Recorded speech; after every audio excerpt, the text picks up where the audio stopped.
Olá, TV Shop Business entrando no ar, sempre levando informação importante para você que nos assiste pelo canal 27 da NET, todo dia às 10h30 da noite. Não conseguiu assistir ao programa? É fácil, vai no www.redetvshop.com e lá você assiste tudo, as promoções, o gourmet, o business, é uma festa esse canal. Bom, hoje nós vamos falar de um assunto muito importante. Você sabe o que é PLS 236? Não? Então você tem que saber, porque é uma coisa que mexe demais com a minha e com a sua vida.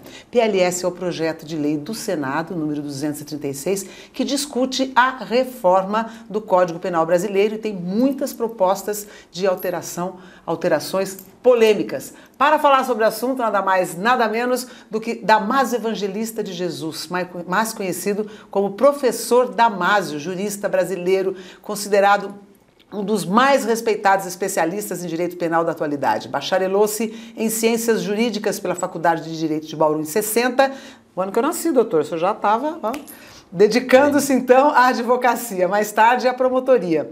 Construiu a sua carreira na Procuradoria-Geral da Justiça do Estado de São Paulo, destacando-se na área criminal e chegando ao cargo de subprocurador da Justiça. Representou o Brasil inúmeras vezes na ONU, olha que bacana, junto à Comissão de Prevenção do Crime e Justiça Penal. Dedica-se há mais de 40 anos ao magistério, que é a sua paixão. Muito obrigada pela sua presença. Eu que fico honrado em ir ao seu programa. Uma honra ter o senhor aqui para nos passar todo esse conhecimento aí, tantos anos de Vamos ver se eu consigo. Bom, entre os muitos assuntos sobre os quais poderíamos falar, porque esse homem é verdadeiramente uma enciclopédia, a gente escolheu o projeto de lei do Senado, que é o número 236, PLS 236, que discute a reforma do Código Penal brasileiro, com muitas propostas polêmicas de tirar o sono de quem está trabalhando em cima disso. Eu queria primeiro perguntar para o senhor, nosso código ainda é o de 1940? Ele foi alterado dezenas de vezes, mais de 100 vezes. Então, o código que vige hoje no Brasil não é exatamente aquele de 1940, de 42. Não, ele foi muito alterado em 77, 84, e nós temos o que se chama de reformulação pontual, de projetos pontuais. Em vez de alterar o código como se fosse um todo, altera em partes. Então, o código de hoje, e você disse que em 1960 você nasceu. Já revelei minha idade. Em 1960, eu já estava estudando o Código Penal. Olha isso. De maneira que faz muito tempo que eu conheço esse código e posso dizer que uma comparação entre o Código de 42, que entrou em vigor em 42, e o projeto de Código Penal do Senado Federal, há uma distância muito grande. O Código Penal de 42, ele era conciso, perfeito, com ideias nítidas e que o intérprete poderia estudar com, não digo facilidade, mas ele podia encontrar resultados. E digo que o projeto de Código Penal do Senado não deverá entrar em vigor, porque contém tantos erros e esses erros foram vistos por juristas brasileiros de escola, de nível, e comete alguns erros fatais. Eu, há pouco tempo, estudei uma instituição do, vamos dizer, novo Código Penal, do projeto, culpabilidade, e confesso que não entendi muita coisa. Então, se alguém que estudou há mais de 40 anos o Código Penal anterior e se defronta com o código, um anteprojeto novo, um projeto novo, e não entende nada, alguma coisa está acontecendo muito séria. Deixa eu esclarecer aqui para o nosso telespectador. Ele é um novo código ou ele só está recebendo emendas, o código Não, de absolutamente 1940? um código. Novo. É um código dividido em duas partes, a parte geral e a parte especial, como o Código de 42. Haverá, se houver, creio que não, um novo código. Eu tenho ouvido, conversado com alguns amigos que são da área de direito, dizendo que esse código está muito moderninho, que ele abre muitos precedentes para os criminosos, e inclusive para a indução ao crime. Então eu queria ver com o senhor aí alguns aspectos, os assuntos mais polêmicos, por exemplo, a redução da maioridade penal. Como é que está isso daí e o que o senhor acha, o que o senhor pensa a respeito da redução da maioridade penal? Eu acredito que é mais conciso, mais certo falar o que eu penso disso do que falar aquilo que poderá vir a respeito desse assunto. Eu posso dizer o seguinte, que o Código Penal diz que o menor de 18 anos é inimputável, a Constituição também.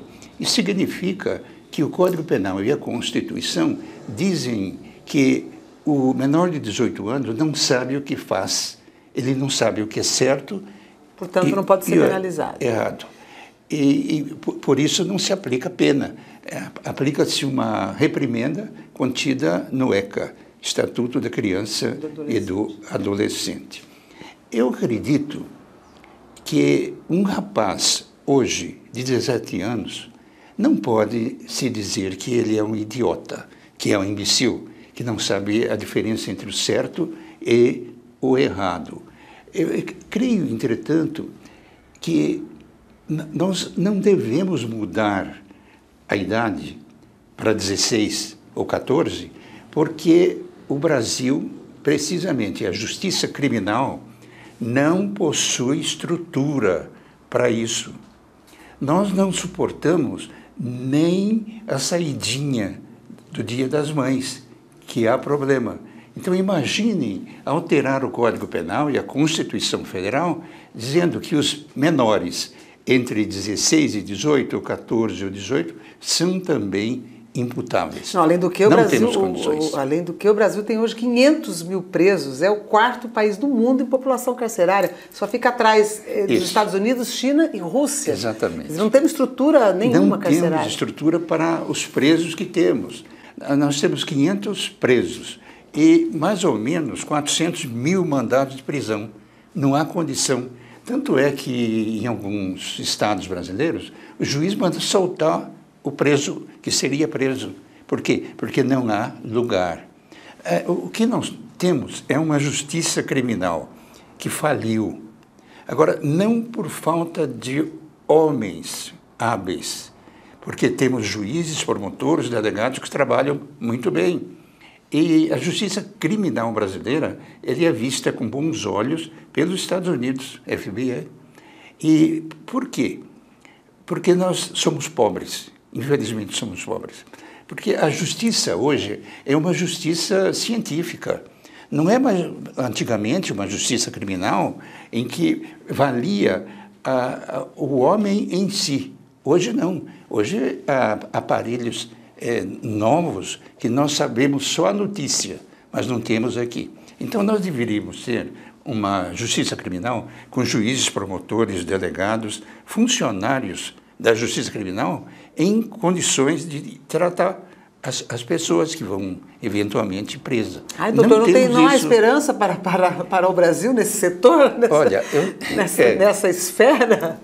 Eu antigamente dizia o seguinte, que haveria uma esperança para 100 ou 200 anos.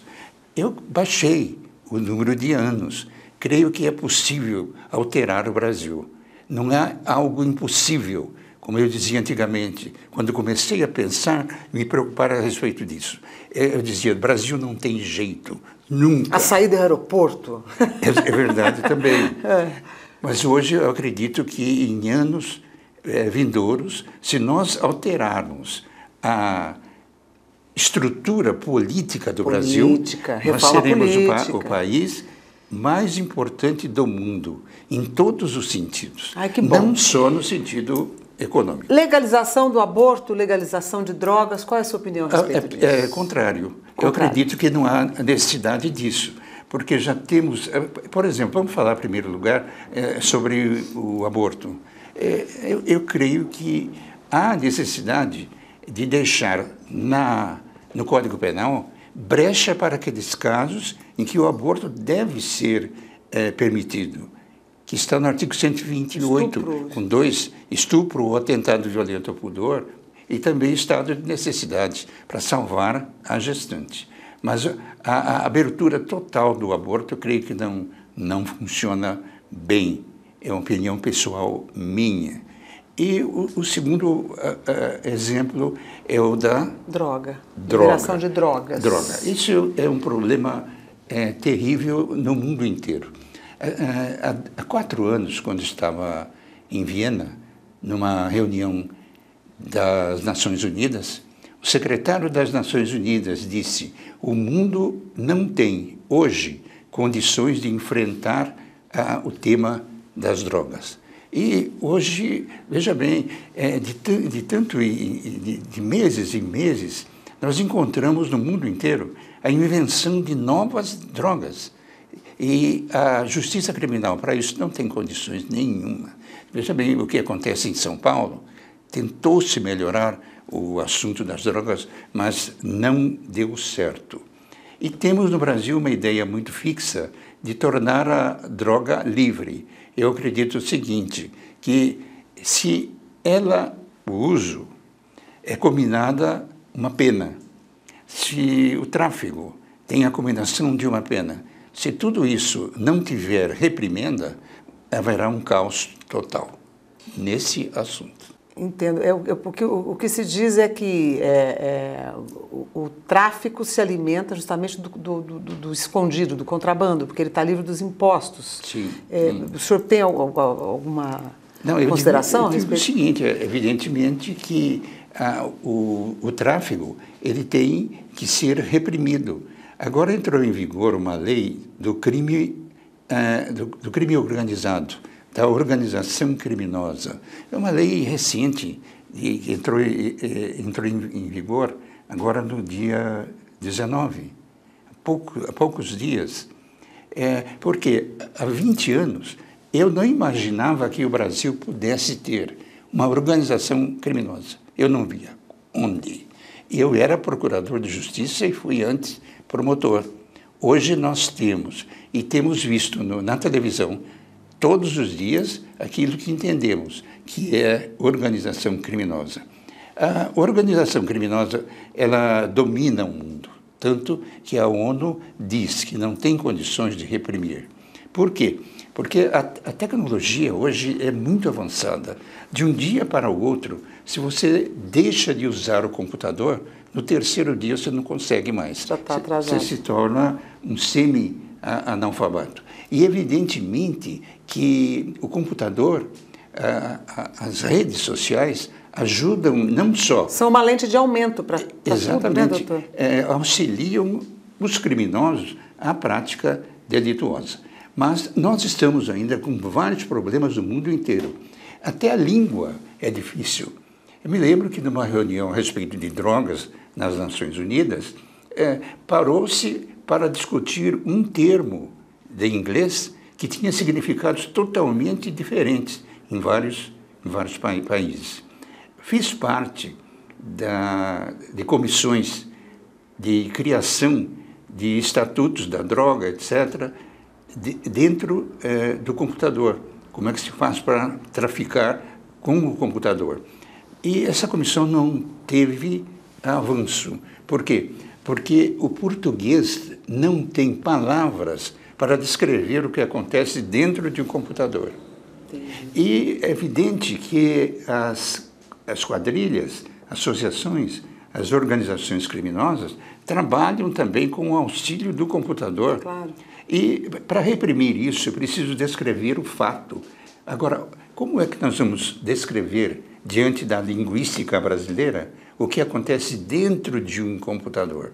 Então, essas duas comissões não avançaram porque não conseguimos descrever o que acontece dentro do computador. Querido, nós vamos ter que fazer um pequeno intervalo, a gente volta já já com o professor Damasio, vamos continuar falando um pouquinho sobre o PLS 236 e falar um pouquinho também sobre o baixo nível das faculdades de Direito no Brasil, que estão fazendo com que o índice de aprovação pela OAB seja baixíssimo, 28%, olha que absurdo isso. Business volta já já, não sai daí.